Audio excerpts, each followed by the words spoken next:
One more on retention. Just obviously, when you have a 5-5 season, Sharks are going to circle. Do you have a good sense of your top freshmen, sophomores, guys like that who maybe don't have an NFL decision but might hear from another school that those guys are that's just the way of the world. That's a yearly thing. I mean, but we communicate with our guys daily. That's not something we do just once a year. There's always, but there'll be some guys that you probably expect to maybe leave, and then there'll be some other guys that maybe surprise you. I don't know. We never know.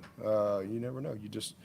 Those are all real-time things as they come about. But we got a great group of guys that I think love Clemson, came here, for the right reasons, and but again, you just react to whatever comes your way. Obviously, still so much to happen, as you pointed out. You don't know who's coming, going, high school size. But do you have an idea of a portal size as it stands now? I mean, we got a few spots. 7, 10? I mean, I don't have a number. We know we got a couple of spots that we've got to fill, and we've known that. But as far as what that is, I mean, we've led the nation in retention the last 3 years in the craziest time in the history of football.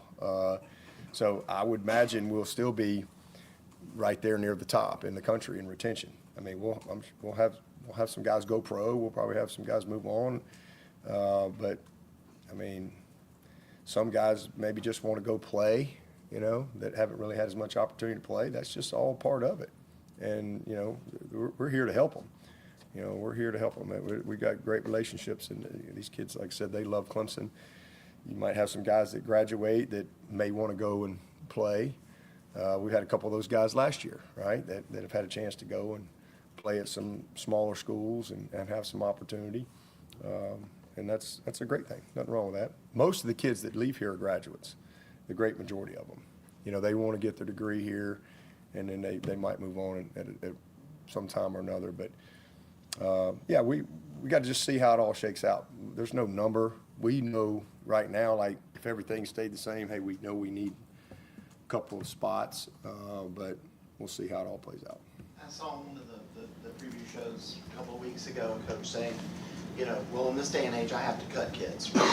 Kids in a high school class, and they don't work out, and we'll tell them they got to go. Would you ever do that? I mean, no, man. As long as a kid does what he's supposed to do here, he's going to have an opportunity to graduate from Clemson. That's just the way it is. I mean, it's going to always be that way as long as I'm going to be the head coach. Kid comes to Clemson, he's a good kid. If he's not a good enough player, that's on us. As long as he goes to class, he's a great effort guy. He's a good citizen. It's till graduation do we part. That's just the way it is. And again, we've led the nation in graduation too the last 3 years. So, and for a long time, we've been top 10 academically around here for 14 years. I mean, we've always, that's the number one thing in this program is graduation. And if a kid doesn't, sometimes kids get hurt. Sometimes you have high hopes for a guy, maybe he just doesn't develop quite like you thought. But no, that's not who we are. But when we do decide what we need, I'm going to let y'all advertise it for me. I'm going to let y'all tweet it out, and because I don't have social media, so I'm going to have to count on y'all to tweet it out for me. Coach Swinney says they need a boom, and call 1-800, Dabo.com, whatever. We'll need somebody. So I'll let y'all advertise that for me when we get to that point. Leaving Clemson football. I'm Will Vandervoort. That's Alex Dodd. Appreciate you. Alex is pulling this up on the screen there. Didn't want it to be in dead silence there. Our program updates like every 3 days now. So we come back on the show and there's like 17 new features that we had no idea existed. Probably as a producer, maybe I should be like checking this stuff during the week, seeing what they change on StreamYard instead of getting here and feeling like I'm a monkey speaking Greek or something. So that's where we're at right now. Will's about to put up on 1-800-WILL that he needs a producer from the transfer portal if I don't figure it out. Love it, Alex. Love it. No, Alex, I will not trade you, dude. I don't need you. I don't need to go to the portal. Hope you stay. even though Ashby agreed to fill in for you the week you're going to be gone here in a few weeks. So I know you're worried that she's going to take your job, but I told you that Ashby's not allowed to fill in for me anymore. I mean, I don't have any say over programming here, so maybe I'll go to the transfer portal on my own. I don't know. That's the point we're getting to. I think. I don't know. Oh, I love it. Anyway, that's Alex Dodd. For everybody that's listening to us, I'm Will Vandervoort. Welcome to Believe in Clemson Football, presented by FanDuel. Appreciate you guys joining us tonight. Got an interesting show because Dabo Swinney's press conference today, he talked about Furman in his opening statement, and then the rest of his press conference was pretty much about how he's going to use the transfer portal, retention plans. Is he worried about people coming and stealing his freshmen and sophomores? Alex, you name it, it's all over the place. Just a interesting day with Dabo Swinney, and as you heard some of it there for about 4 minutes of what was asked about, and it started right off the bat, and it went pretty much for 50 minutes. Yeah, I mean, it was a mailbag today in Dabo's presser. It's kind of what our show will be too. So make sure you're getting in on comments on YouTube, on X, on Facebook. Make sure you're letting us know what you want to hear about, and we'll be sure to get to your questions like Dabo did with the media today. Yeah, absolutely. And you saw Dabo wearing his camouflage today. So today was great. It's hilarious. So Dabo comes in before Ross Taylor.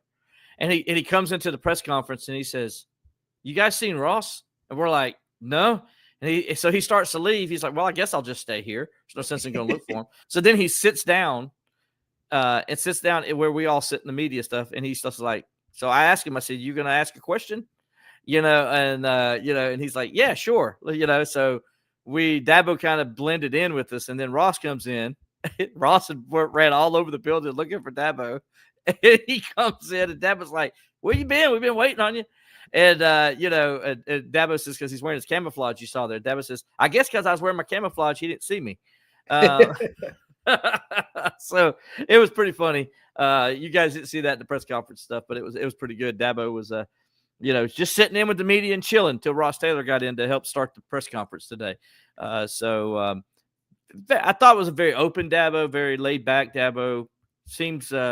Seems to be in good spirits, Dabo, if you will, today. And it was a good press conference. And I thought he answered the way he wanted to answer, the best way he could answer.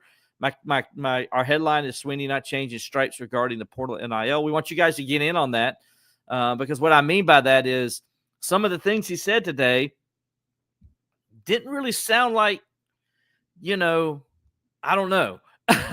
there's some things, Alex has his opinion on what he heard. I have my opinion on the way I heard it. We're going to talk about my theory is essentially, and we'll get to it. My theory is essentially he can say whatever he wants, but he's going to have to. So that's kind of my theory. Yeah. I'll explain that later in the show, but yeah, I think, he could have said whatever he wanted today, and it's not going to make a difference in what reality is going to be here in another, like a month and a half. But this stuff really, I mean, you're really going to see if guys are leaving, they'll probably start putting their name in after the weekend of Thanksgiving. I want to talk about that too, and we'll talk about that later because I have a different theory on that. You might call me wrong, might call me stupid, might not agree with me. That's why we're going to talk about it. So we'll talk about that in a minute. But first, Alex, let's go ahead and talk about our sponsors. I think we need to do that first before we get any further down the road. Obviously, I want to start off with Believe in Clemson Football, presented by FanDuel. Appreciate you guys joining us, but also want to say thanks to the Clemson Insider, the most complete coverage of Clemson athletics and recruiting. Go on over to the ClemsonInsider.com right now, where you can see everything Dabo said on the press conference on all these subjects we're going to talk about. We have it up on the website. We've talked about it ad nauseum. So it's there. It's ready for you guys to look at and see. And Alex, you can go over there and get that. You can get recruiting. JP does some recruiting. Dabo talks about that today as well. We got all kinds of stuff with the Clemson men's basketball. I was at that game last night, wrote a column. That'll be up a little bit later. Ashby was there. So go on over to the Clemson Insider for the most complete coverage of Clemson athletics and recruiting, as we got all things you need for Clemson athletics. Also want to give a shout out to Smoke on the Water. the all-new Smoke on the Water, which will be located at 64 Beacon Drive on Restaurant Row off of Pelham Road in Greenville, South Carolina. It will open its new location in December. It's just waiting on a couple of things in the red tape kind of market. If you've had a business or especially a restaurant, you probably know what we're talking about. Those things are getting worked out and tweaked out and cleared up, but they plan to open their doors here really soon. The all-new Smoke on the Water will feature some famous smoked meats it had before, such as its pulled pork, its brisket, its beer butt chicken, and prime rib. But a few things will also be new on the menu as well. It will also have its 5 signature barbecue sauces that will be there to complement but not smother any of its smoked meats. Like before, the all-new Smoke on the Water will have Greenville's best happy hour, and it will feature live acoustic acts as well. Smoke on the Water, owned by Mike Schuler. He ran it downtown in Greenville for years. It's going to be the same kind of Smoke on the Water atmosphere you've come to love and know. So right now, the all-new Smoke on the Water is available for catering and has its food truck. So for more information, call 864-232-9091. Again, the all-new Smoke on the Water, located on 64 Beacon Drive on Restaurant Row off of Pelham Road, will open in December. But again, if you want some catering, you can call 864-232-9091 for more information. Again, 864-232-9091. We appreciate them as always. All right, Alex, I want you to kind of go into what you were saying there before we went into our sponsors there, and kind of explain what you're meaning. Yeah, so my theory on kind of Dabo talking about roster construction today, I think he's obviously going to be more open to using the portal. I think him saying, hey, I'll let you guys know what positions we need and you guys can get it out and advertise it. That's different than how he talked about the portal last year. He didn't come into last offseason saying, hey, we know we're going to have to go get some guys from the portal. He just kind of did it in getting the 3 guys that he got. So I think that shows an increased openness for the portal. And I also think he's going to have to use it. There are going to be guys who are going to leave. I think that's why he said that. They said, hey, I'll let you know what we need. We know we're going to need a couple things. I think he's going to need probably closer to like 8 to 10 players in the portal. Or more. Or possibly more. Given the decommitments, the guys who are listed as for senior day that came out this week is a long list. And also just given that there are going to be some guys that are probably going to move on and look for other opportunities. That's just the reality of what happens when you have a close to 500 season, is there are going to be some guys who look for other opportunities. And you're probably going to have a lot of coaching changes. And when you have coaching changes on your staff, guys leave because they have relationships with those guys, and maybe they fit in one system and don't like the other system or the direction that you're going with your football program in terms of scheme.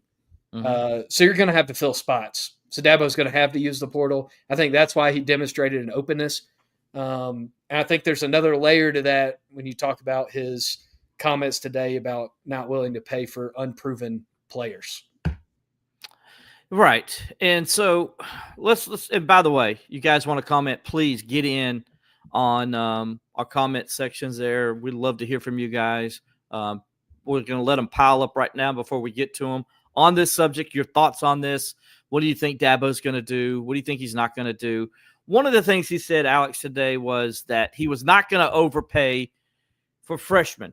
Now, here's what he said. Okay, I'm going to go and make sure we quote him correctly. This is Dabo in the press conference today. He says, I'm not going to overpay for a freshman. I will pay more for a guy where I know what we've got as opposed to a freshman. I mean, we pay these guys well, but there's a threshold. You can't put yourself in trouble.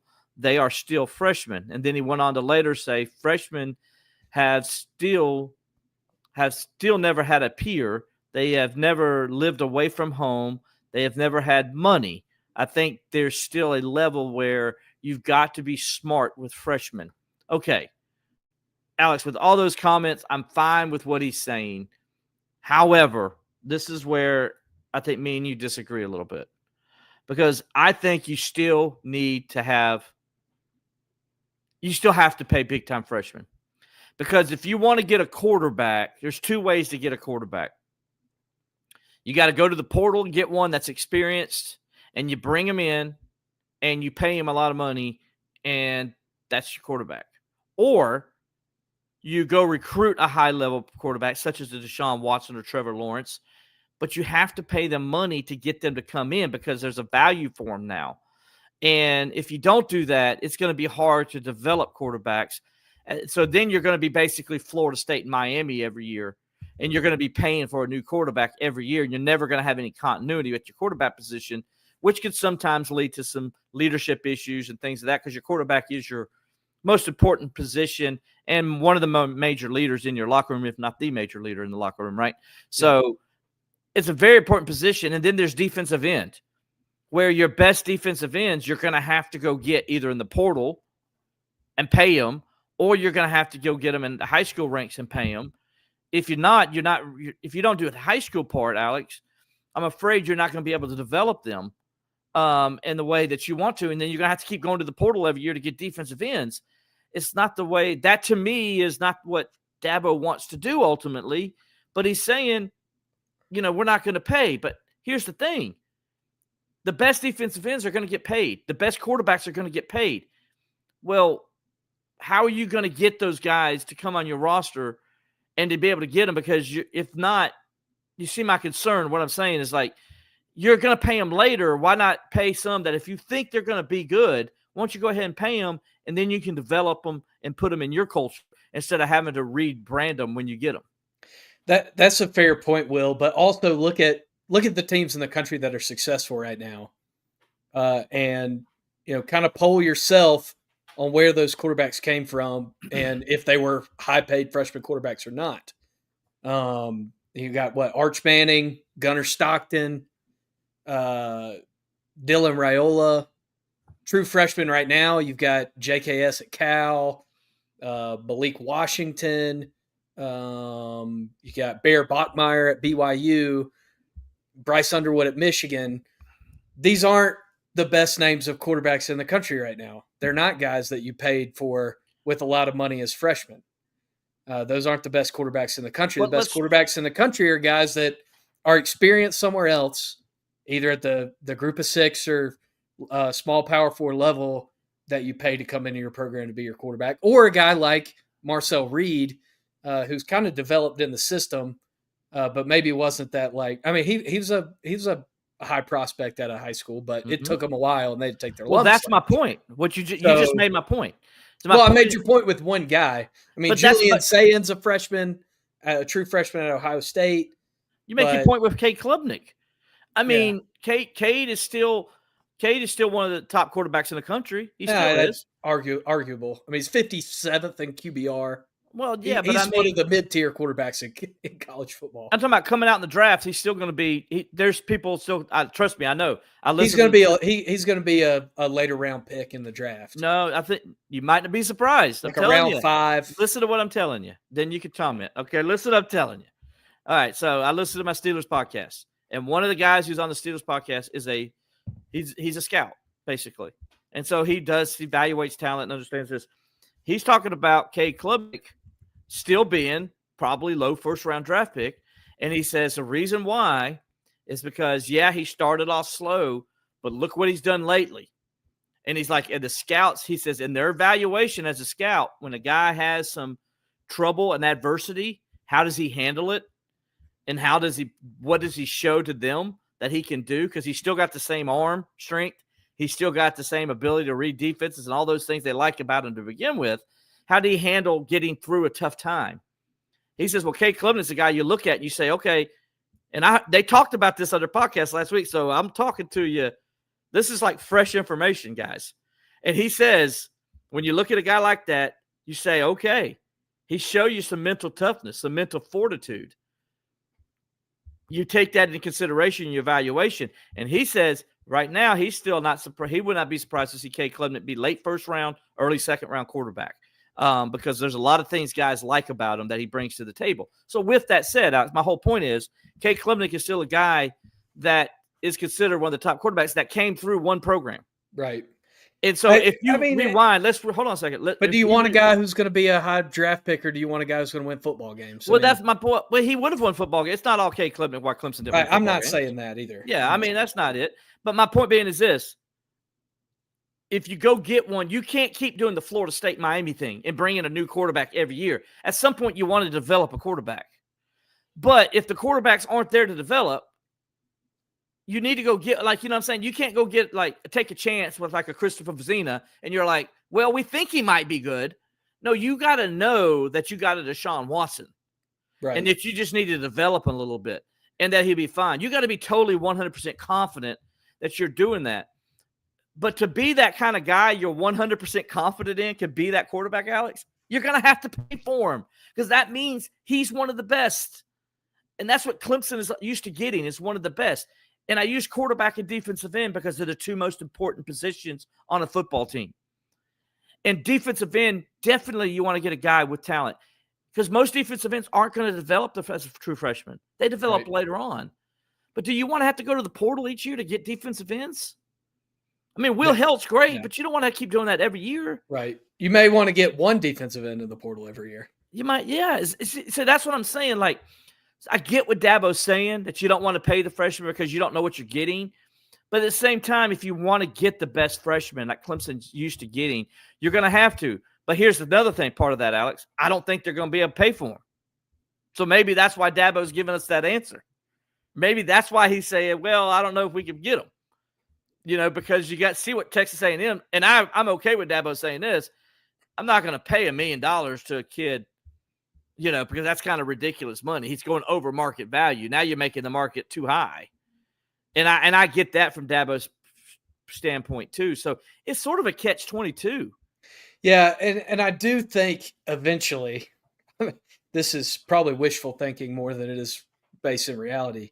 I do think the market is going to change eventually to where you're paying for experience and proven talent more than you're paying for these freshmen. Like this Michigan model of, oh, you got this investor who's the CEO of Oracle paying, you know, $5 million or whatever to Bryce Underwood to come in as a freshman and go 6-5. Like that's probably not going to be the model forever. Mm-hmm. Like at some point it's going to balance out a little bit. But I mean, even look at the top 10. I mean, the best quarterback in the country is who? Is Mendoza at Indiana. Right. That's the best quarterback in the country. He's a transfer. Ty Simpson's a homegrown guy. I lost my top 25 here. Julian Sayin, Ty Simpson, Gunnar Stockton, Texas Tech, Ole Miss, and Oregon don't mind going and getting a quarterback. And you've also seen some of these schools that have paid for a freshman quarterback, and he's gone as an early enrollee at the end of spring practice because you have this other veteran guy that you think's better. So, I mean, this is more a chess than checkers. Like, these aren't simple answers. But I do think today that Dabo was saying he is willing to pay market value for a transfer more than he is a high school freshman or a high school senior. Yeah, but that was part of what I took reading between the tea leaves today. Okay. But then also, though, it sounded like Dabo wasn't, as I said, going to change his stripes in some ways. Like, you know, Dabo again talked about retention and how they're one of the best. And so the question was brought up, and you heard it there earlier. Question was brought up, like, you know, do you think people are going to come after your freshmen and sophomores? And Dabo's like, well, you know, they're going to do what they can, and they do a good job. And he went through all reasons why Clemson, you know, is able to retain players. And that's good. I'm glad Clemson can retain players, but I don't think Clemson can put all their baskets into retaining players this year. Like I think, you know, as you mentioned, Alex, okay, first of all, you're going to lose a buttload of seniors, okay? You're losing a lot of guys. Antonio Williams, gone. Kay Klubnik, gone. Tristan Lee, gone. Blake Miller, gone. On the defensive side, you know, just I'm talking about seniors, not Peter Woods and those guys, but just seniors. You know, you're going to lose a couple of guys over on the defensive side of the ball as well.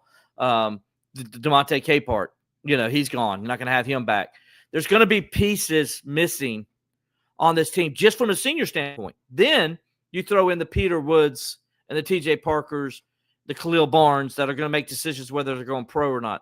Then you throw in the guys, as you mentioned, Alex, that could just jump to go to other programs because they want to get better opportunity to play and things like that. There's going to be a lot of attrition for Clemson football this year.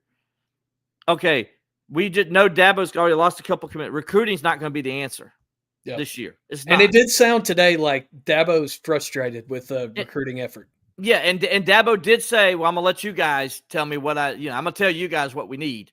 Yep. Well, Dabo, I already know. I'm just telling you what you need already. I think it's already out there. I think if fans just look at the roster and understand who is leaving and who's potentially leaving, I think the need is there. And and of course at the Clemson Insider, you can go on that because it starts off with quarterback, and that's the first thing we talk about. And we're going to kind of continue to do that series as we go through. So you want to check that out on the Clemson Insider. But Alex, like that is a concern. Like, okay, so Dabo today talked about that, but is Dabo willing to go and pay the money and compete for these NIL guys? Now, I know last year they were able to get Will Helt, Jeremiah Alexander, Tristan Smith. Shows their guys are out there. It shows Clemson did a pretty good job evaluating them because they're all kind of Clemson guys. And they've got an opportunity, right? Which is a good selling point for future talent. Yeah. So how aggressive is Dabo going to be? How aggressive is Clemson going to be? That's my concern. And when I heard some of the things today, I heard Dabo talking about it. Then I heard other parts. At least what I heard was like, okay, well, that sounds like the same old Dabo. Like, we kind of like the guys we got here, so we may not need a guy here. I hope that's not happening because who does Clemson have that's going to come back that you're saying? And again, I start with quarterback. You're going to have an unproven quarterback, Alex. You're going to have an unproven running back. Yep. You're going to have a brand new offensive line. And the other thing too is we've seen Harris Sewell. You got to go get a center. Well, for like your running back room too, you had two guys that have been hurt all year. Another guy who's played sparingly in Keith Adams Jr. Gideon Davidson is getting more and more snaps every week. I think that's a retention effort by the coaching staff. But just look at the numbers, Will.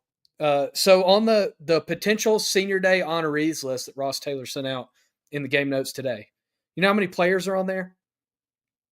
How many? 29. Do you know how many recruiting commitments Clemson has right now for 2026? If we're calling a spade, there are going to be a couple guys that are going to fall off that list more than likely, especially with a guy like James Franklin going to Virginia Tech and where some of your recruits are. There's a possibility he could even take some guys there. But do you know how many commits you have right now today as of November 18th? How many? 19. So you're minus 10 in what you're saying you think you're going to lose by honoring these guys on senior day and what you're bringing in. Right now, you're minus 10. Go through that list, by the way. Go through that list so people can hear. The 29? Yeah, tell us the ones that people would say, oh, wow, we're losing him, that kind of guy. Yeah. Throw Kate Klubnik and those guys in there too, but go ahead. Okay, I'll just go down the whole list of everybody except guys who've already graduated so that's the way I'll do it, except go ahead. Guys that have already graduated. So Antonio Williams, Kate Klubnik, Tristan Smith, unless he gets a year of eligibility, TJ Parker, likely to the draft, Jaden Lucas, Peter Woods, Wade Woodaz, Kylan Griffin, Capehart has already graduated, Tyler Venables has already graduated, Griffin Batt, a linebacker, Armin Mason, Quinn Kastner, some names that you probably don't know, Peter Nern, Cade Denhoff, Banks Pope, Florenzo Long Snapper, Lithicum, Casperin, Walker Parks, Dominic Cardone, Tristan Lee, Blake Miller, Tristan Martinez, wide receiver from Honolulu, Zach Jackson, Zaire Patterson, and Levi Matthews. Okay.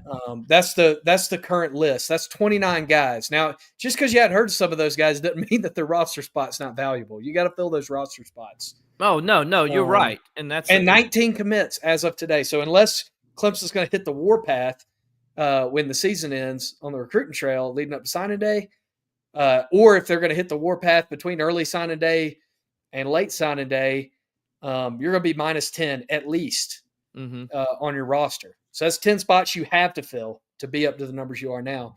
Not to mention, like we're saying, there are going to be guys who are going to leave. Do you think Gideon Davidson, Keith Adams Jr., Jay Haynes, and name has slipped my mind. The other, Izuzume, There's one more running back in that room. You think all those guys are going to stay No. this offseason? There's no way. But that's another thing. But you just said those names. Which of those guys would you say is an experienced running back? Yeah. Gideon Davidson at this point Well, is but the he's most not really. experienced. But he's not. Yeah. You got an unproven running back. Yeah. I mean, you're going to have an unproven quarterback, so you got to go to the portal and bring quarterback in. You have to. Yeah. I mean, even if you think Vizina's the guy, you still got to bring somebody in who can push and compete and maybe win the job.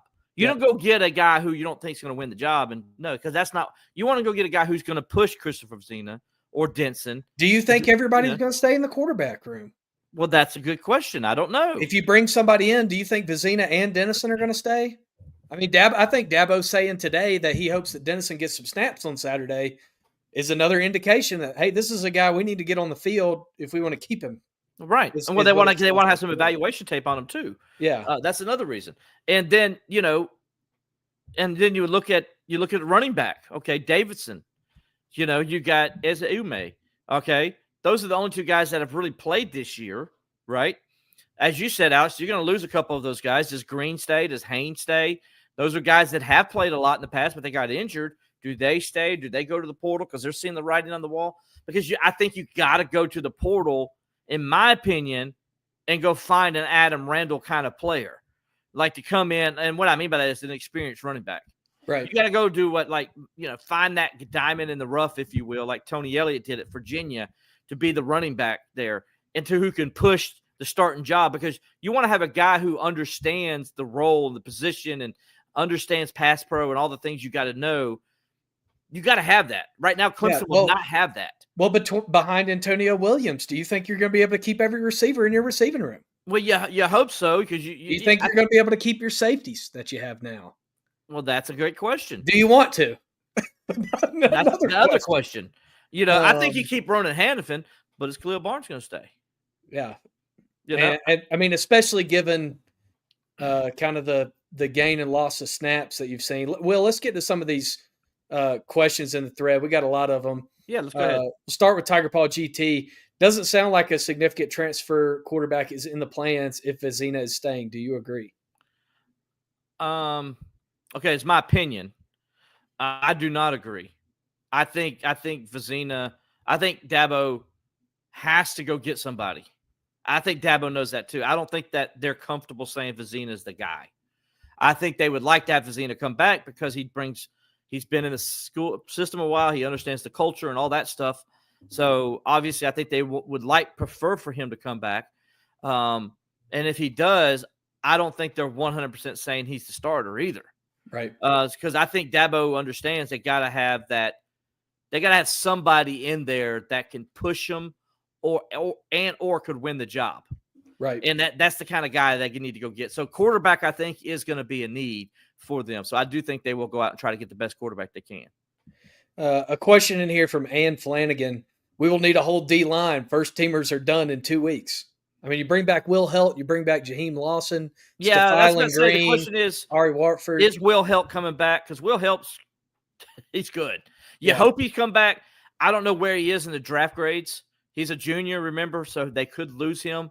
I think you're more worried about losing Will Helt to the draft than you are. But then again, if he's only like a third round, fourth round guy or lower, he's going to make more money coming back. So, it depends on how much Will Helt likes school. Keep in mind, guys, when the NFL draft is involved, it's not always about money. It's about, do they like school? Well, it's about, do you like school? I can tell you, like guys like Martavis Bryant back in the day, Martavis Bryant hated school. And that's why he went to the draft. Yeah. That's why he went in. So it had nothing to do with money. His was strictly based on, so it's not always monetary reasons why guys go and come. Well, so, and there's another factor too, Will, is, you don't want to waste your prime. Like there are very real concerns on that front. It's like, hey, if I'm going to get, even if I get $1 million signing bonus and I'm going to get a contract to be able to play, like I'm drafted in the third round or something, and I feel like I'm at my prime, I'm healthy, like I don't necessarily want to waste that. Going back. I think they got to go. I think they've recruited the interior of the line as they've been doing. Alex, as you mentioned, what coaching changes happen depends on what they get in the recruiting because you got Stephon Green coming back. He's going to be a stud there. You got Vic Burley, I believe, coming back still. He's still progressing. I think, he's gotten better this year, and I think we'll see more from him going forward. We'll see anyway. Let's just say that. But he's another guy. I think Will Help probably will come back. And then you're going to have Lawson. So you may have to go, in my opinion, you got to go get another defensive end, maybe two. Depends on, but it also depends on a guy like Mayo, who they really liked how he's developing. Like, is he to the point where next year he can come in and be helpful as well? So that's going to depend on who they go get in the portal as well. I don't think the defensive line is totally like, oh my gosh, it's done. It's like they're horrible now. I think there's still pieces in there, but they're going to have to go get some other pieces maybe to help with depth and things of that nature for the defensive line. So we'll see in a few weeks what's going to happen there. Oh, by the way, I wanted to take this out before we get to the next question. You mentioned, like, how many guys are going to go in the portal before the bowl game? That's a great question. How many are? Or who will? Because the portal doesn't open until January 2nd. Right. Clemson's not playing a bowl game more than likely before January 2nd. Yeah. So why not stay and finish at Clemson? Because you can't enroll. Injury risk in a meaningless football game. But you can't enroll until January 2nd. So if you leave Clemson before January 2nd, you're just going to sit around doing nothing. Or you're going to go work with your trainer. Show themselves. Or you're going to work with your trainer. You're going to meet with your agent, and you're going to be talking to coaches. I mean, let's call it what it is. Well, the portal doesn't open, but it's not like there's no communication. But they can't enroll. They can't enroll. Right. They can't enroll, but that recruiting process is still going. But they also get paid. Keep in mind, once they enter the portal, they no longer get paid. Yeah. How much of that is benefited as well? Those are another number I didn't bring that's up. Something that needs to be. It's not just as easy as, oh, I'm quitting the team and going in the portal. Some guys might need that money. Yeah. Well, another thing I didn't mention is actually Clemson will be minus 11 because I didn't mention Shelton Lewis. You've already lost one player. You've already lost one player. Yeah. So you're actually minus 11 on your roster spot. Andrew Feldman gets in and says, I think Dabo will use the portal far more than before. I think he'll bring in 10 to 12 or 12 to 15 transfers. I believe multiple coaching changes on both sides of the ball, including OC. The biggest issue I've seen is offensive line and play calling has been terrible at best. I think your numbers jive with what I think Clemson's going to have to do. Mm-hmm. I don't even think it's a want or a desire or, maybe we should. I think it's going to – if they don't, they're in trouble. Yeah, you're playing if down. Dabo doesn't bring in at least 10 to 12. Yeah. Which is what I'm thinking. I think we're all in agreement. If you don't bring in 10 to 12, who's playing for you? Are you getting Are you doing tryouts to get people on the team? Exactly. I mean, that's what you're doing if you don't get 10 to 12. Yeah. I agree with you. But again, some of the comments he said today talking about the retention and the high school and how he doesn't, it gets you concerned. It's like, okay, Dabo, I get it, but like, I love that guys graduate from Clemson. Yeah, right? We but love also that. you have to think about this from the other side too, though. Will, season's still going on, portal's not open. Dabo is actively trying to retain guys on his roster today. So you're not going to say today, yeah, we're going to go out and get these big fish in the portal to get your guys to go ahead and say, hey, maybe I should just pack it in for these last two games and get ready to go to the portal because they're not going to need me anymore. Like, you got to think about it from that angle too. Like, you're not having portal conversations with the media saying we need this, this, and this on November 18th when you've still got season to play and guys you're trying to keep. Right.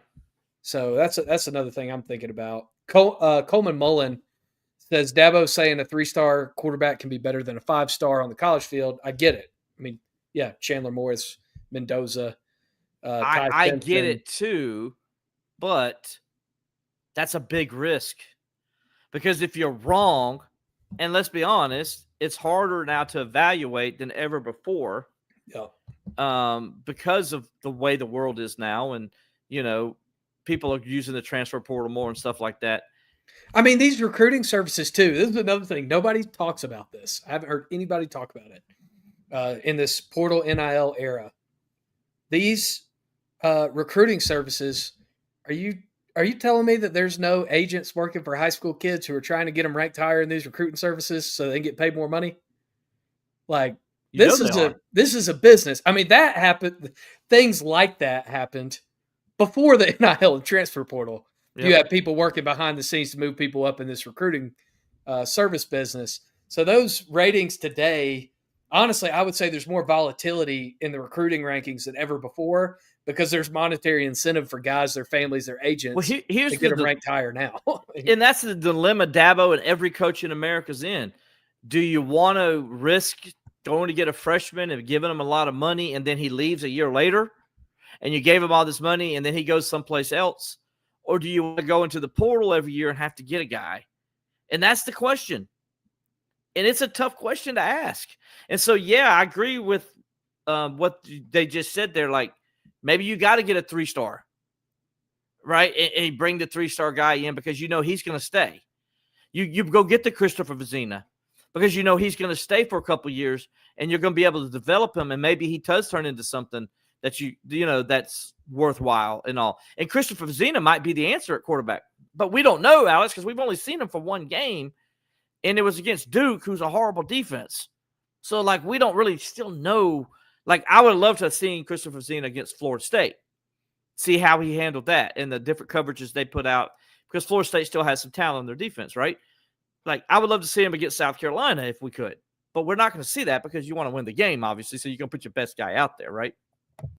Yeah, you're 100% right. There are a lot of people who are getting in here asking, what's Clemson's budget, that kind of thing. Will, what's the sentiment that you're hearing from, I guess we'll call them the invested parties in terms of the fundraising effort for 2026? Because there are two ways it can go after a season like this. One direction is, hey, we had a horrible season. We don't want to see this ever happen again. We're going to spend a lot of money.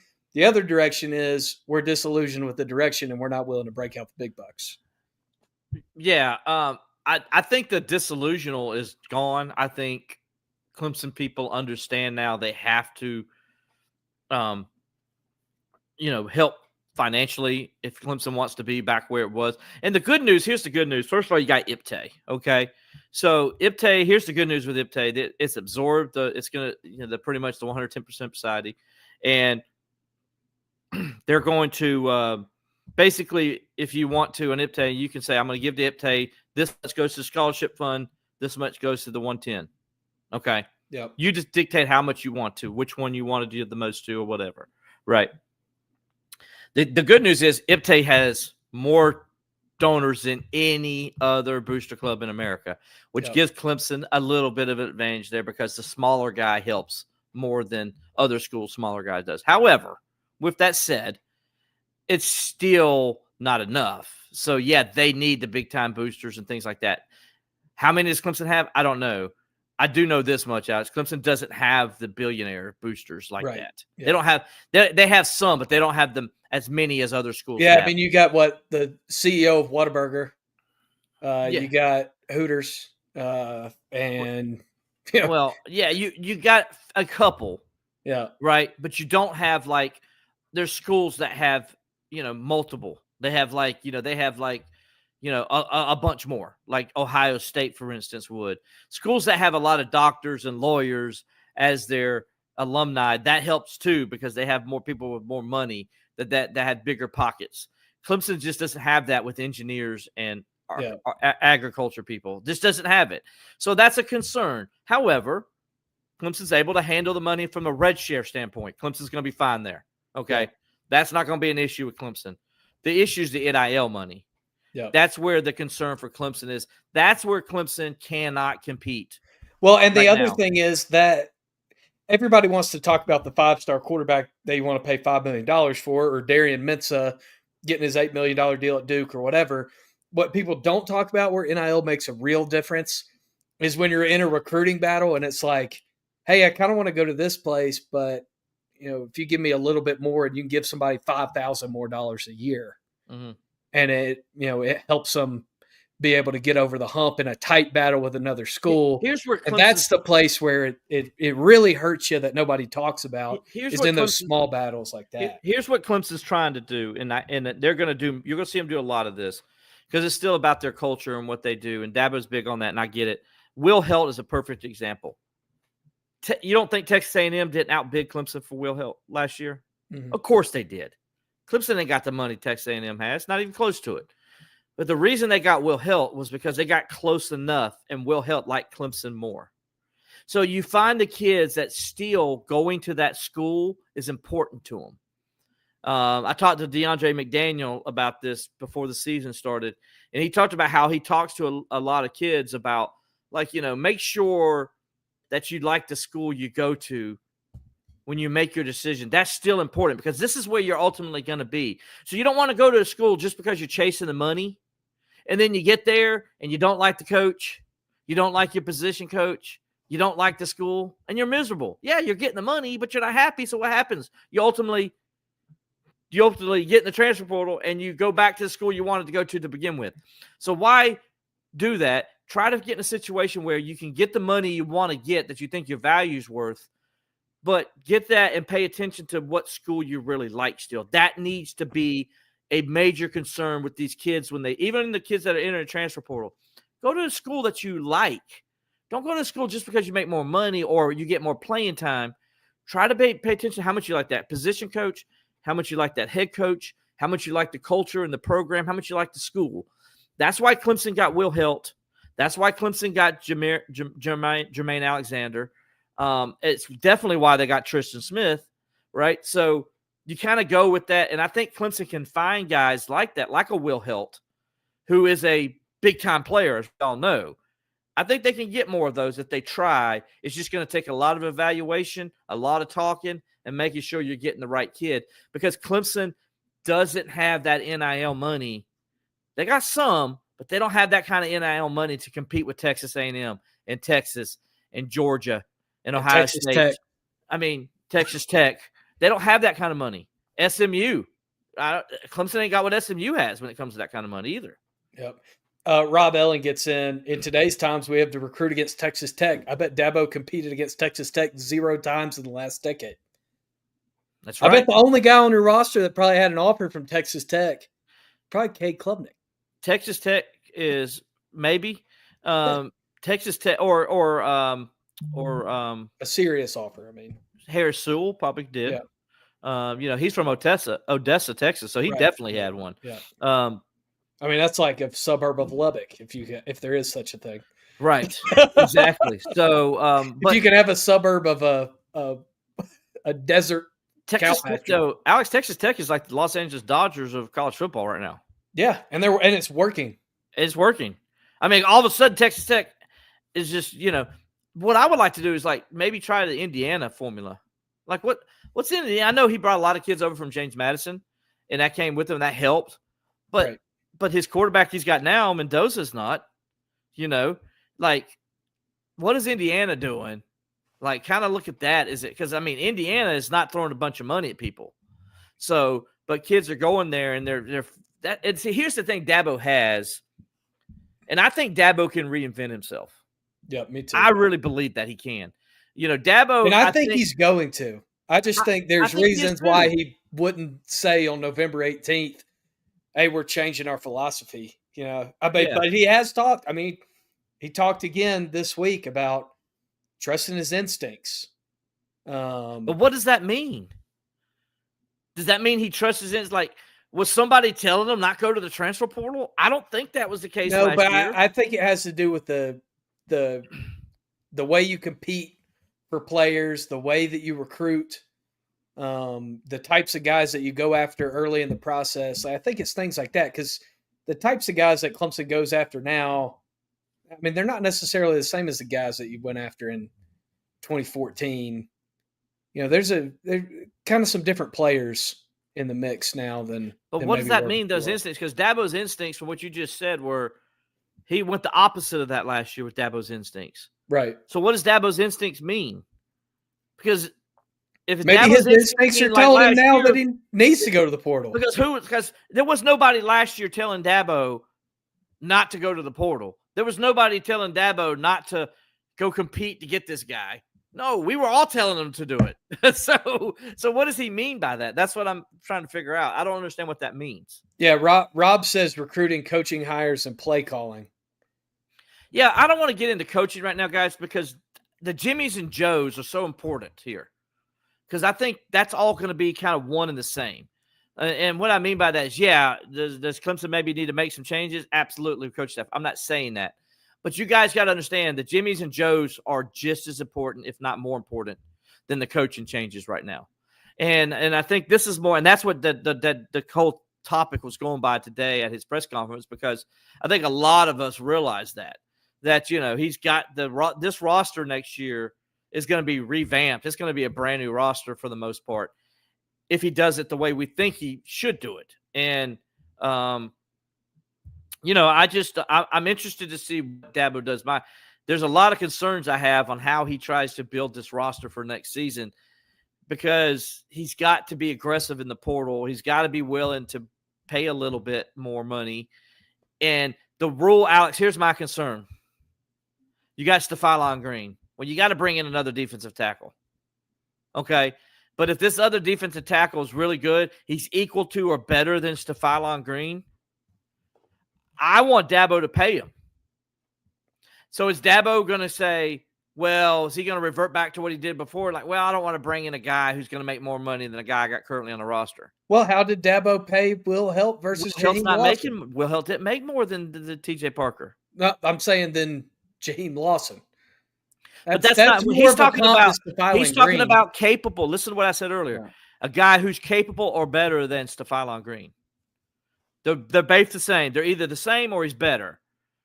Dabo's basically said he's not going to pay a guy to make more than I already got that guy on that roster like that. But see, that's what he said in the past. I'm just going. Yeah, he didn't say that today. He didn't say that today. He said Clarify. that in the He past. did not say that today. So I'm clear. Yes, I'm glad you clarified that. And he was asked similar questions today than he was asked when he said that. And he did not say that today. And but my concern is, though, like, if Dabo's going by his instinct, that's what I'm talking about. Like, okay, well, Dabo, you're going to have to pay these guys a little bit more money. I don't care if Stephylon Green's feelings are hurt.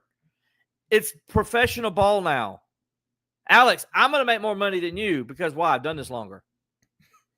Right? Is your feelings going to be hurt because they're going to bring me in? I'm going to make a little bit more money than you? Yeah, honestly, I'm personally offended. I need to Are you trying to get me to go in the transfer portal? I mean, are you trying to? But I mean, that's the way it works in a job in the real life. Better than me as my when they go to the replacement when I'm on NFL, vacation. Alex, when they go to the NFL, there's a guy they're going to bring in a free agency that's probably going to make more than they're making. Right. You don't think Jalen Ramsey's not making more than the Duggar for the Steelers at safety? You don't think Jalen Ramsey's making more money? Of course he is. Right. You don't think Jalen Ramsey's not making more money than Joey Porter Jr.? Of course he is. You know, because you have to do that.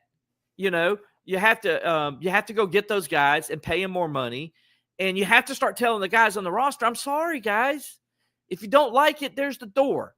But this is now almost a profession, and we got to go get the best guys that are going to help us be able to win, because that's the nature of the business. Yes, I want guys to graduate college still. We want all those things to happen still at the same point, but you're going to have to go get some guys and pay them a little bit more money than maybe what you're going to pay the guys you retained. As important as those guys that you retain are, I think it's just as important to bring those guys in from the portal and make sure they're happy. So let's just say, for instance, I'm not saying pay a defensive tackle $1.5 million, but let's say he offers $800,000. He wants $800,000, and Dabo's paying Stephylon Green $700,000. Are you going to say no to that guy just because he's making $100,000 more? He wants $100,000 more than Green? That's the point I'm making. Go ahead. Yeah, well, here's another point I have to this too, Will, and we talked about this a little bit on the show over the last several weeks as well. If you think about this rev share as cap space, you're freeing up a lot of cap space this year. Your highest paid players by far on your roster are all gone this year.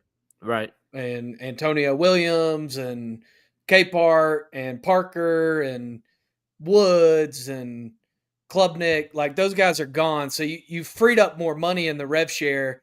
You can still pay a guy more than the guy that you're bringing in and pay that guy well when you free up that much cap space. So you can redistribute the wealth this offseason to where you can be competitive in a transfer portal recruiting battle, You can be competitive for a younger guy and still maintain somewhat of your ethic of paying a guy more, even Look, if it's $1 more.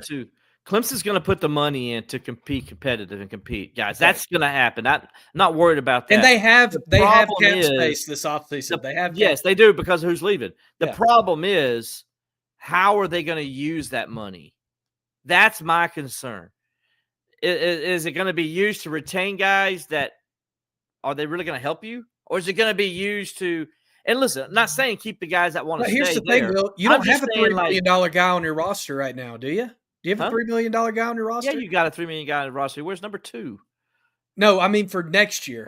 No, not for right this now. year. No. I'm saying for 2026, do you have a $3 million guy on Everything your that roster? we think happens, you do not know. Right. So Yeah. I'm saying you don't have a $3 million guy, so you're not going to be paying somebody that.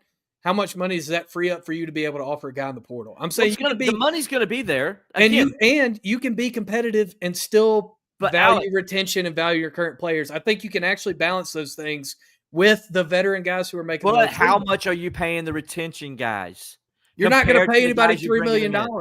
You're not paying No, I know Vizina what you're saying there. But if you're going to go get a quarterback, you're going to have to go pay him like more than you're paying Christopher Vizina. Is my point. Right. And I there's no doubt in my mind. Maybe this is delusional. I just don't think Dabo's not going to pay a guy more than Christopher Vizina if he wants another quarterback. Listen, I just said before, I think Dabo will reinvent himself. I think Dabo Swinney will be the modern-day Bear Bryant. I think he will adjust.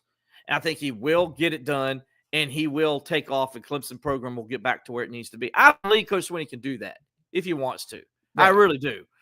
But right now, he's worrying me at the same time because he says some things like he said today. And that's where I think maybe if you ask him after graduation or you ask him on signing day, that you'll get a different answer. I wish I could just talk to Dabo, just like, maybe me and you just get him outside the parking lot like before, like we've done in years past with things. That's what I get. Hey, I'm going to be in Death Valley on Saturday. You're going to be in Death Valley on Saturday. If we need to walk over to this truck, get that, we can't report it. But we could say something like, I got a strong feeling that Rob jumps in and with what I've been trying to get out of Will the whole show. Finally, a shred of hope from Will. It was negative Nancy for the first 56 minutes, but at minute 57, he changes his tune. What else we got? I know before we get into our pick six and maybe a little bit Louisville review, what else we got? We've had a lot of kind of people bouncing back on the same topics and talking with each other. Meditating Monkey mentions that Wesco, Moore, and Gideon are your big money guys on the roster right now. I don't disagree in terms of the offensive guys. He says $3 million, not sure, but those are your guys. And then you've also got some guys on defense that you're going to I think you got to do everything to make sure you keep these guys. Okay, here we go. TJ Moore. Yep. I think you need to do what you can to keep Tyler Brown. Yes, and that's going to be hard. He hasn't played much. He hasn't played much, and but you need Tyler Brown next year because you need that experienced veteran guy in the slot, right? Any of the tight ends because you never throw the ball to them. Yeah, I think Bentacure. I think you do. I'm with you. Also Pat Henry, also Brookings, who they really love. I think you got to make sure you're keeping those guys happy. Obviously Bryant Wesco, because he's coming back from injury, but dude, anybody who watched Bryant Wesco play, they're probably like, man, if we could get that guy, other teams are, because Bryant Wesco, he ain't gonna have a problem running. Yeah. that guy's fat. He's lightning, dude. He's like one of the fastest people we've seen. And so I think wide receivers and stuff like that, definitely Stephylon Green, Jaheim Lawson. I think a guy like Mayo. If you could do something to incentivize Will Helt not to go to the draft. Will Helt is a guy you got to incentivize. Like Will Helt's a guy that you offer heavy during the pre-draft. Tremaine Alexander, Sammy Brown. Yeah. I think I think you got to try to keep one of those other guys too, like a McLeod and stuff, because you got to have depth. You don't want to lose depth at linebacker because you're already not very deep anyway. So you don't want to have to be in a situation where you got to go get 2 or 3 linebackers out of the portal, right? So that's a concern to get guys to come back as well. So there's a lot of needs, right? Even at kicker, you want to make sure you keep your guy. I mean, he's a Clemson guy. And Hoosier loves Clemson. We know that, his family, but you still want to make him happy, right? You still want to make him happy. So those are things you got to worry about. What else we got, Alex? Anything else? Yeah, I think we're pretty good. Tiger Paw GTS, retain Amari Adams as a priority, question mark? Yes, thank you. That's the one I forgot. That's a guy who you think can be really good. As he's shown some flashes here and there. He hasn't played much all year, but he's played a little bit more the last couple of weeks because of injuries. So I think that's definitely a guy you want to retain. You got him and Stephylon Green starting. You're in pretty good shape. Yeah. Now you got to get a couple. You got to get somebody to back up. Make sure Vic Burley, as I said before, he's starting to play a little bit more. You're seeing him a little bit more. He's healthier. I think he's still a guy that can be a really good football player if you could continue to develop him. Some guys take longer than other guys. Offensive line, you got to bring in a couple offensive linemen, I think. I know a couple of these freshmen they feel real good about. They're going to be better, and they're going to be Matt Luke's guys. Man, offensive line has just been horrible this year, except for the last couple of weeks. They've done really well. And then, of course, bam, you lose Walker Parks and you lose your true freshman there, who, by the way, I think is another guy you got to make sure you keep. Yep. Elijah Thurman's another guy you got to make sure you keep because those guys would be difference makers if they could play. But, when you lost Jacobs, look how good Clemson got running the ball on the left side of the line the last few weeks. Yep. That's going to be a big loss for them. So, yeah. All right, Alex, let's do this. A little bit of Louisville, first of all. We just talked about injuries, Walker Park. That stupid football game that happened last Friday night. I will say one thing, and I think all of you in this chat would agree, and everybody listening tomorrow will agree as well. Today for you, but tomorrow for us. It's pretty fun when your college football team wins on Friday because you just get to chill and watch games without a worry in the world on Saturday, make fun of other teams, man. That's a fun feeling when you win on Friday. You don't have any anxious.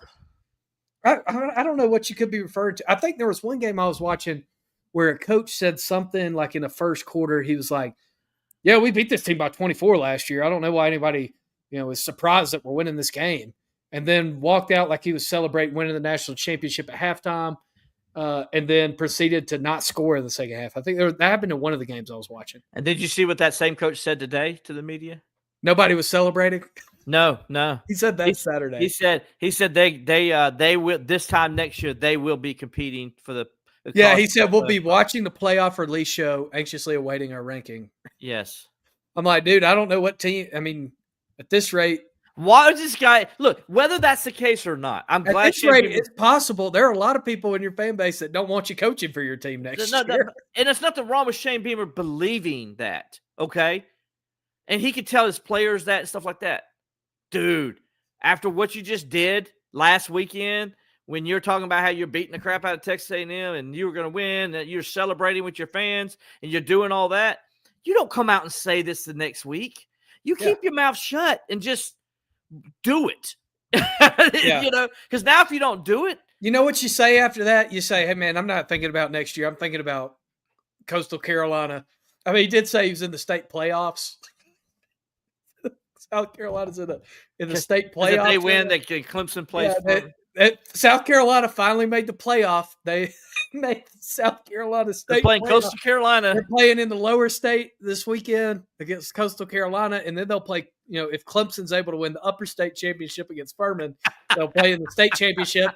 Hey, and it's at the same place that they always have played the state championship at Williams-Brice Stadium. So. Oh man! Oh, that is great. I like Shane Beamer as a person. Like all things aside, I think he's a great person. I think he's a pretty good football coach. Has distinct disadvantages by being at the program he's at, but there's no business talking about playoff. But just gave up. Keep that to yourself, man, and your team. Don't say it out loud. It's just like after what happened just last week, you don't say. If you would have won that game, then yeah, be boastful. But you didn't win that game. Keep that to yourself so people don't make fun of you, man. People are making fun of South Carolina all over the place, and maybe he'll throw egg on their face next year, and they will do that. Who knows? But my whole point is like that's something you just want to keep to yourself if you believe that. It's great to believe it, but keep it to yourself. Yeah, Rob Ellen gets in and says, how sad was Beamer that Franklin went to Virginia Tech? Yes. He was probably like calling them on Saturday night, like, hey, are you guys still interested? Like, hey, we actually, I don't know if you watched College Game Day this morning, but we got a better option. We got a guy that's actually won something. Other Oh than man! rivalry All games. right, so well, what were we talking about? The Louisville game. We gotta get back. Yeah, We gotta, Louisville. yeah, get back. We digressed. Friday night football. Friday night football. Another Okay, high school football. let's just record. call it what it is. Clemson was very lucky. Clemson should not have won the game. Yeah, I mean, neither team should have won. Both teams. But Clemson really shouldn't have won it. Yeah, I mean, Louisville got gifted a touchdown in the first half. Their first touchdown was not a touchdown; it was a touchback. It was fumbled out of bounds. I'll go to my grave believing it. No part of his body was on the ground. But that's not why Louisville lost, or what? Why did Louisville actually lose the game, though? Oh, Louisville lost the game because they couldn't kick field goals or extra points. Right, but also because when their offense got into the plus red zone, they got penalties, they got sacks, got pushed back, negative just plays, total bonehead things they were doing, and that's why Clemson won the game. Listen, Clemson caught a break because they sure as heck haven't been catching any. Because Clemson should have won the Georgia Tech game, Clemson should have won the Duke game. So we get it, right? Like it happens. It's football. However, do we need to be concerned, Alex, on the defense, on the offensive side of the ball, that now that Bryant West going there, that teams are recognizing it and they're like, okay, we're just going to keep everything in front and make Clemson have to triculate down the field, and we know that can't happen? Well, I would say that to some degree, but at the same time, I mean, there's no vertical passing game. Clemson has shown the ability to dink and dunk its way into the red zone. They've proven that all year. When teams play deep, they've been able to dink and dunk their way in the end zone. What concerns you is that for whatever reason, when Clemson gets in the red zone, you start calling 7 wide receiver screens, reverse pitch. All of a sudden, you go to the Rob Spence play. It's like Garrett Riley was the Rob Spence playbook. It's like he's watching 2008 this highlights. This is what I think happened. This is what I think happened because Garrett Riley wouldn't know who Rob Spence was in regards to Clemson. So I think what's happening, he's sitting in his room. He's sitting like in the film room, and he's bored, like he's watching Furman film or something. I don't know. And he's bored, and he's like, he's like sitting there in the off season. He's bored. And he's like, opens up this drawer. And he's like, and it's like it says Clemson offense authored by Rob Spence. And he pulls it out and says, oh, what's this? And he looks at it. He's like, man, look at this. Look at this tunnel screen.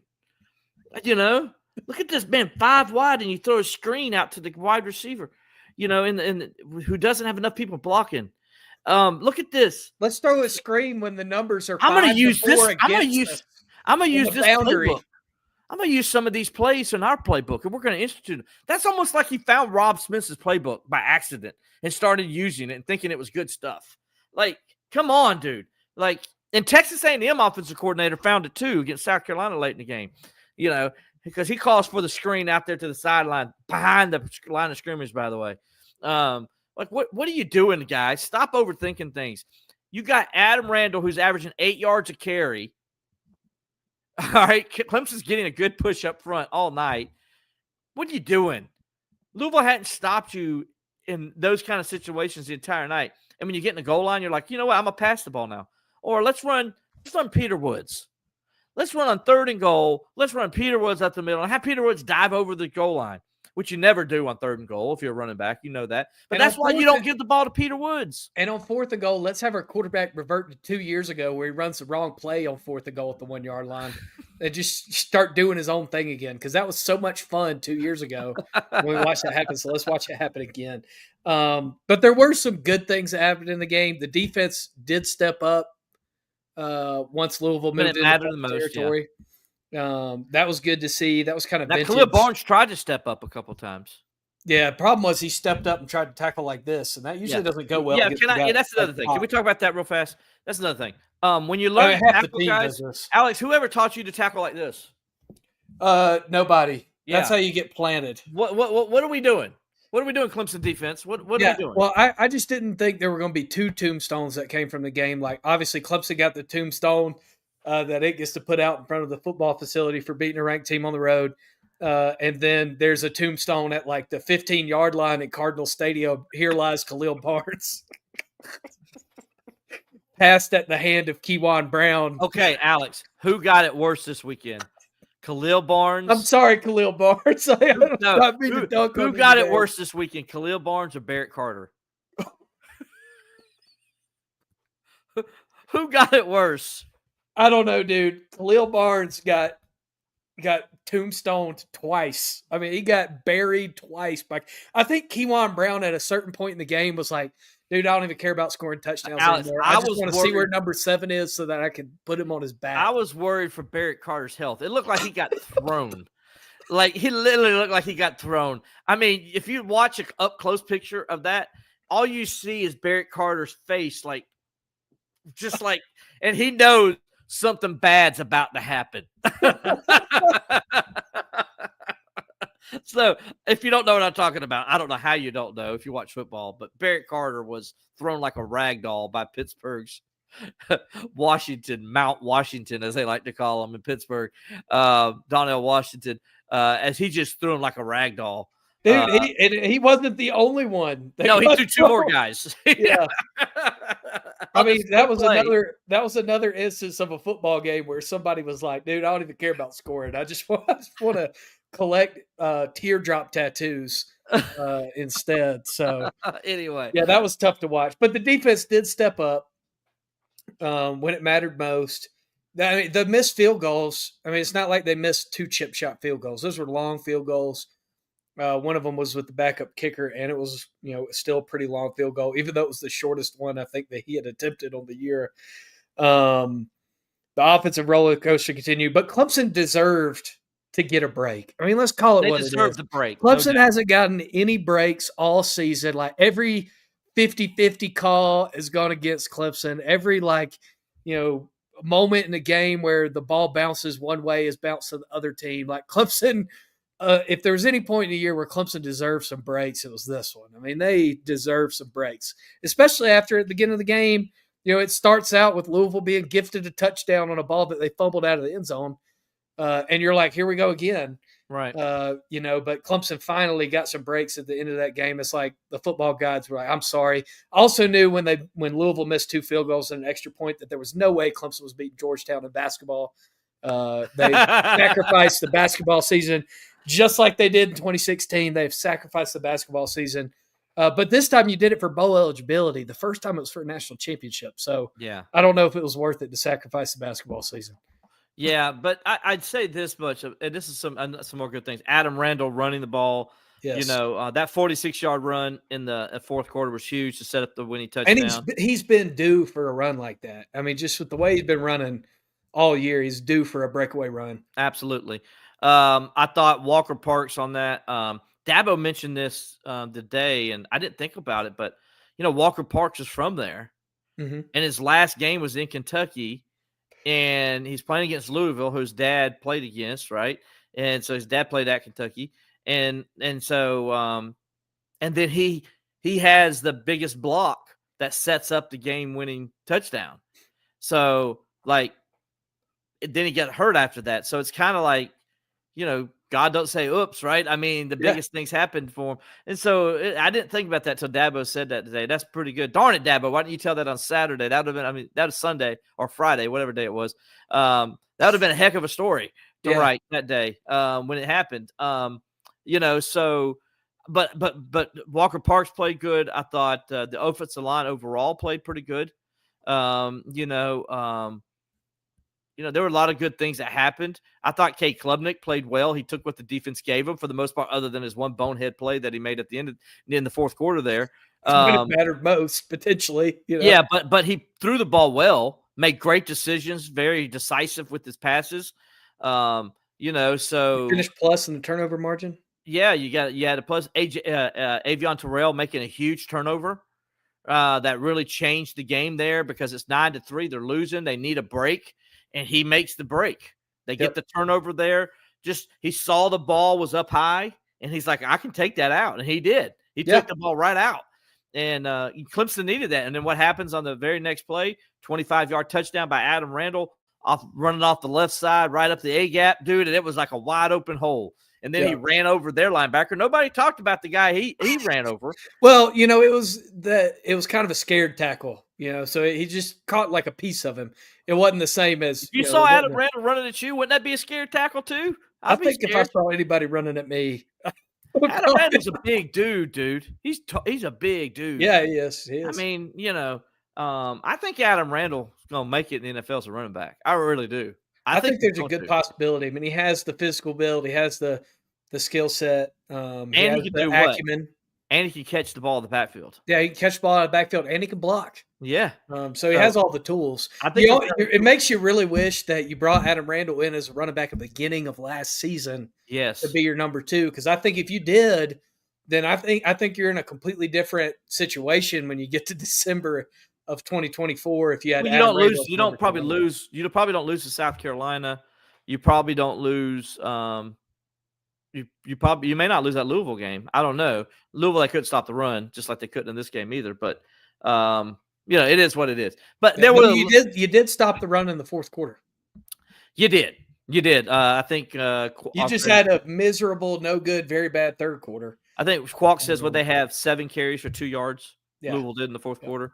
So when Louisville was trying to run the ball to get in field goal range or to get better position field goals, they couldn't run the ball. Yep. You had several tackle for losses and stuff like that. And then, by the way, Sammy Brown, heck of a sack. Yeah. Making a big play, knocked the guy out. Who had a great game that I haven't heard one person talk about this week was Cade Sammy Denhoff. Brown.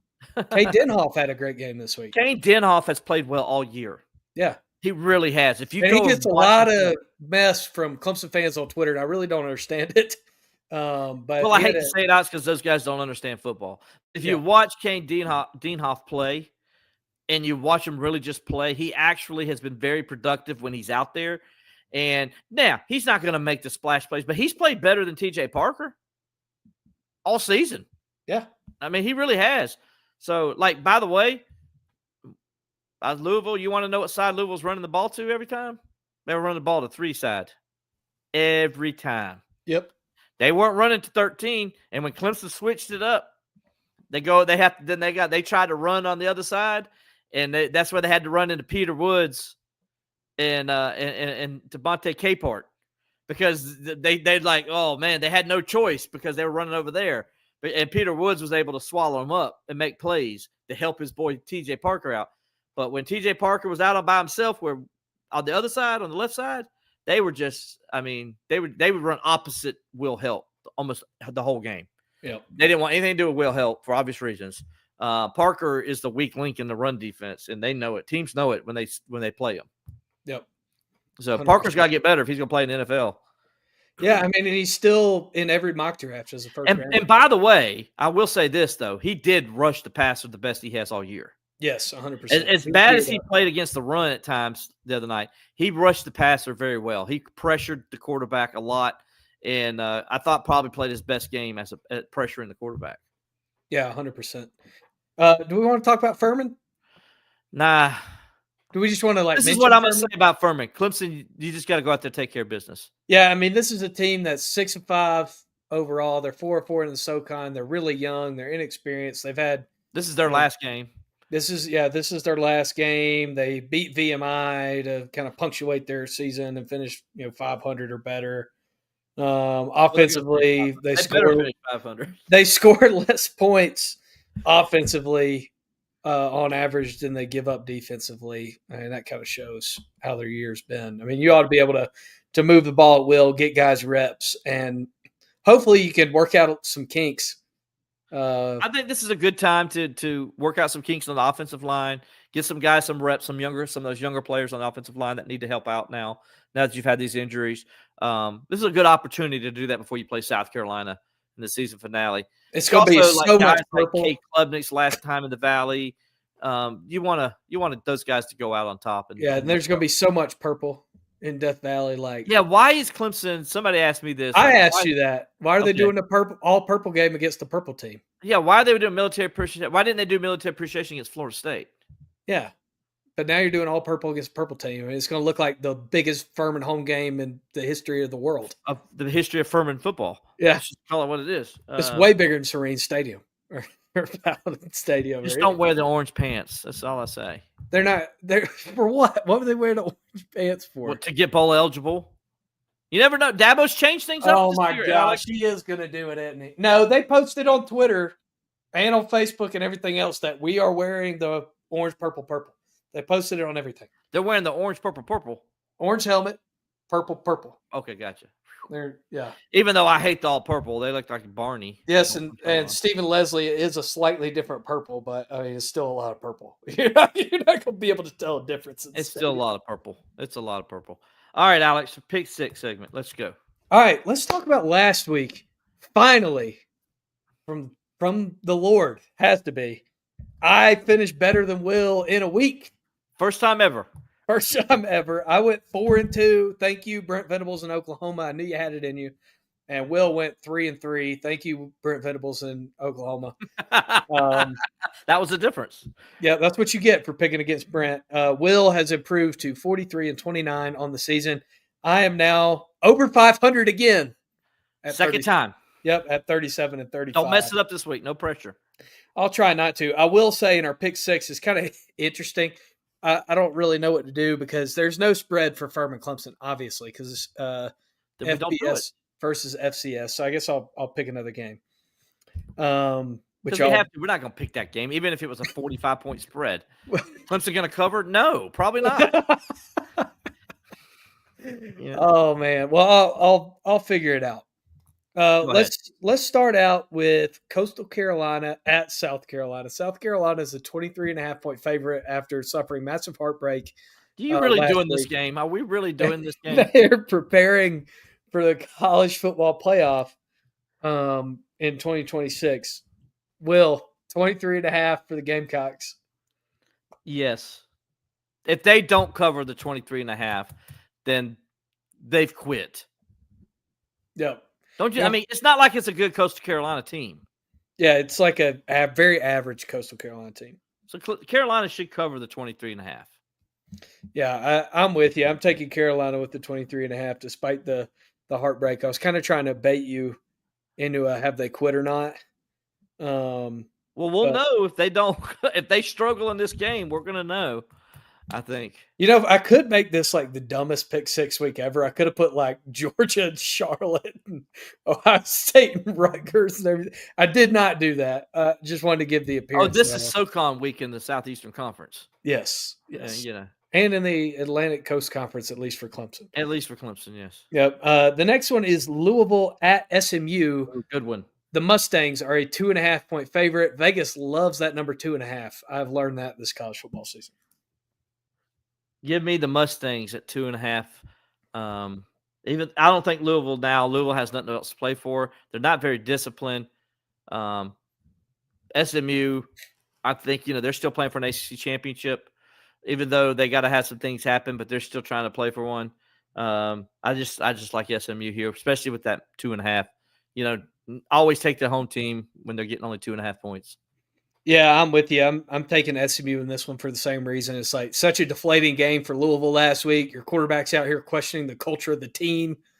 He ain't wrong. And he's fair to question it, but like he said, those aren't things you fix week to week. You got to fix that in the offseason. Yep. The next one, USC at Oregon. Oregon is a 9.5-point favorite in Autzen Stadium. 9.5. Yep. Give me the Oregon Ducks. Yeah, I'm quacking with you on this one. Oregon's playing too good of football. These are the kind of games that Lincoln Riley teams just absolutely crumble in. Southern Cal don't have a defense still. I mean, it's still a problem. Yeah, it's the same problem with every Lincoln Riley football team for the last 20 years. It's the same problem with Southern Cal for the last 50. Yeah. Ever since Pete Carroll left. They haven't had a good defense since Pete Carroll. Yeah, 100%.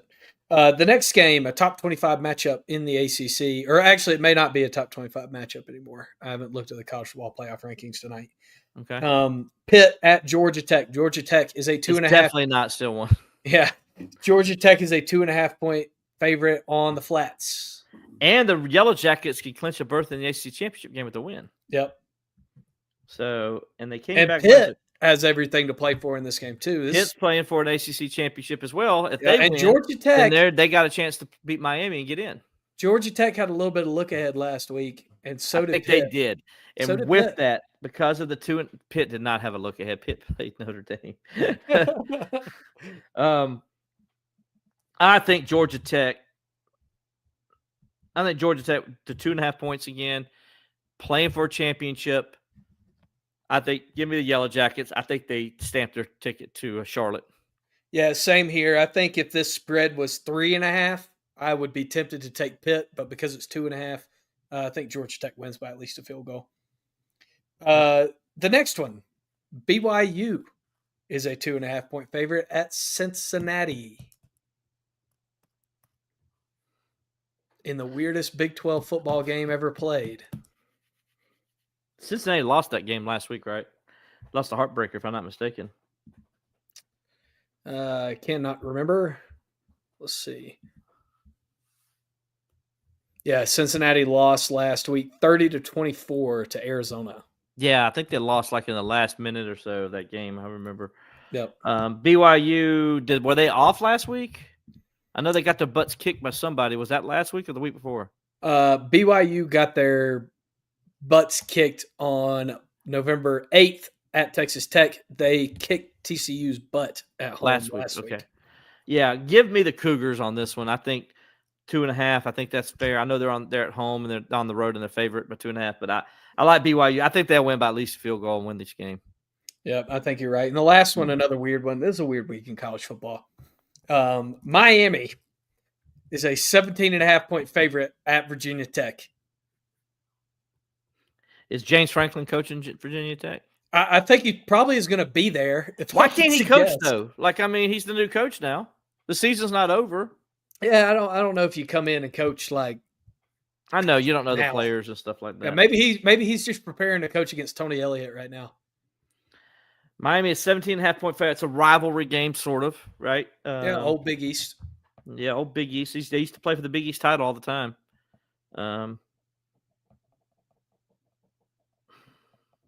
It's a big spread. It's a huge spread. And Lane Stadium is going to be like unbelievably packed because it always is. But yeah, I think this game. I'm going to go Virginia Tech because I think this game. They got mojo. They got like juju. They got some mojo, and I think that they'll at least only lose by 2 touchdowns. Yeah. Yeah, like it'll be like 31-17 or something like that. Miami. Yeah, I mean, this is the kind of game that Carson Beck just absolutely just starts throwing to guys who are standing right in front of him or something. This would be a Miami kind of game to lose. Yeah. And if Cristobal loses it, does he stay on as the head coach? I mean, I don't think so. So he's a Steelers guy, so I don't want him to lose in that sense because I don't want to. But I don't want Miami to go to the ACC championship for another reason. You know what that is, Alex. I won't say it publicly, but you know why it is. So I don't want them to go. So personally, I don't want Miami to go. I got nothing against Cristobal. Cristobal's a Steelers fan, man. Like the guy. Came up to me, pumped fist, says, go Steelers to me. We're brothers, man. He's brother with you too now. You're part of Steeler Nation. So, so I like Cristobal personally. So it's nothing with Cristobal, trust me. And nothing to do with, I know people probably think that says Dan Radakovich. Nothing to do with Dan Radakovich either. You guys will never know what it is, but trust me, Alex knows what it is. I've talked to Alex many times about it. So. Hey, here's what I'll tell you. Rob Ellen gets in and asks, what's the money line?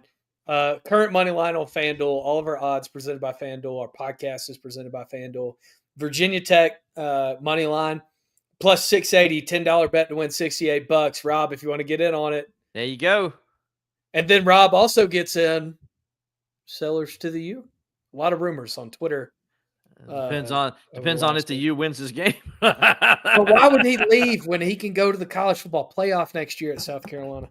Is that why? Oh, I didn't think about it. Maybe that's why Beamer's out there saying that. Yeah. Because Beamer, you ain't going to college football playoff. You ain't got that guy. Yeah, and who are you going to hire as your offensive coordinator? And then who are you going to bring in to be your quarterback? Yeah. I mean, anyway. Is that our 6, Alex? That's our 6. We've picked them. We both picked Virginia Tech there? We both picked everything the same. So my the same all the way down. So here I'll go back or just dying every day. Let me do a quick rundown for the fans out there because I know they care. Coastal Carolina at South Carolina. We both took South Carolina minus 23.5. Louisville at SMU. We both took SMU minus the 2.5. Southern Cal at Oregon. We both took the Ducks at minus 9.5. Pitt at Georgia Tech. We both took the Ramblin' Wreck at -2.5. BYU at Cincinnati. We both took BYU -2.5. And Miami at Virginia Tech. We both took the Hokies at +17.5. So there you go. It's been picked. Hey, and I'll see you guys potentially this weekend. I'm going to be in Death Valley on Saturday, coming back home. It's going to be fun. If you see me, say hello. Are you going to wear purple? Yeah, it's neutral color. All the media, Will, you can wear a purple shirt and say you're neutral. I got my already got my Pittsburgh Steelers military appreciation hoodie. Came in the mail today. So I will be wearing that on Saturday because I wear Alex, I wear my military appreciation hoodies every year. I got 3 of them and so I'm gonna wear that one on Saturday, and so I'm looking forward to it. It's really cool. It's a fleece one. It's really nice, Alex. I say go tell Rachel to splurge on you and go buy you one for Christmas. Okay. Maybe I'll splurge on you, Alex, and buy you one for Christmas. There you go. Hey, there we go. That sounds good. Alex says that sounds even better. You can give it to me in person this weekend. Well, I don't think I can get it to you in time. I can get it in time now. But anyway, regardless, it's a really nice hoodie. You'll see it this weekend. So I'll be wearing it on Saturday. I think you'll see me on Saturday. You gonna be tailgating? Is your dad coming? No, he's not coming. I'll be with the in-laws on Saturday. I'll be at the Will Vandervoort pregame show Friday night. Yep, another one. So me and Sturge, if you haven't seen that, me and Mark Sturgis do a show on Friday nights, previewing the home games each night from Lakeside Lodge. Come over and join us. We appreciate having you guys there. What time does that start over there at Traditions on the Lake at Lakeside Lodge, Will? Yeah, 6:45 p.m. If you can't get there, you can watch us on Facebook. It'll be on Facebook and stuff like that. So you can hear it. You'll be able to find us. And I'll be making a guest appearance in the audience.